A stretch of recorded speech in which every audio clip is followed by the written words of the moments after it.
বাংলার মনীষীকে অপমান একবার নয় দুইবার নয় অগন্তির বাইরে। বিদ্যাসাগরের মূর্তি ভাঙা, রাজা রামমোহন রায় নাকি ব্রিটিশের দালাল, স্বামী বিবেকানন্দ নাকি বাংলাদেশি প্রোডাক্ট, রবীন্দ্রনাথের গান নাকি বাংলাদেশি গান। যা পারছে তাই বলছে, কখনো বঙ্কিম দা, কখনো মাস্টার সুরেশ সেনকো, কখনো ফুলিন বিকাশ ঘোষ মাইতি, যা পাচ্ছে তাই বলছে। মাতঙ্গিনী হাজরা মুসলিম বাড়ির মেয়ে, যা পারছে তাই বলছে। বাংলার মানুষকে পেটে ভাতে মেরে দিচ্ছে। বাংলার গরিব মানুষের 100 দিনের কাজের টাকা বন্ধ করে দিয়েছে, 100 দিনের কাজ বন্ধ করে দিয়েছে, জল মিশনের টাকা বন্ধ করে দিয়েছে।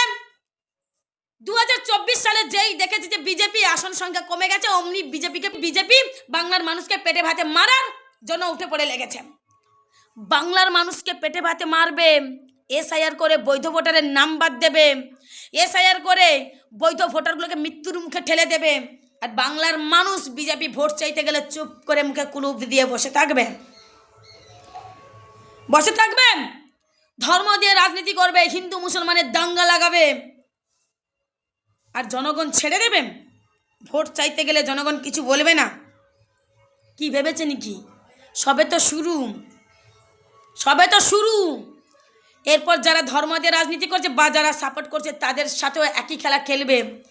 হিন্দু, মুসলমান, আদিবাসী, জৈন, খ্রিস্টান, এরা প্রত্যেকে একত্রিত হয়ে সম্প্রীতির বাংলাকে টাকার বিনিময়ে যারা ধ্বংস করতে চাইবে তাদের সাথেও একই খেলা জনগণ খেলবে।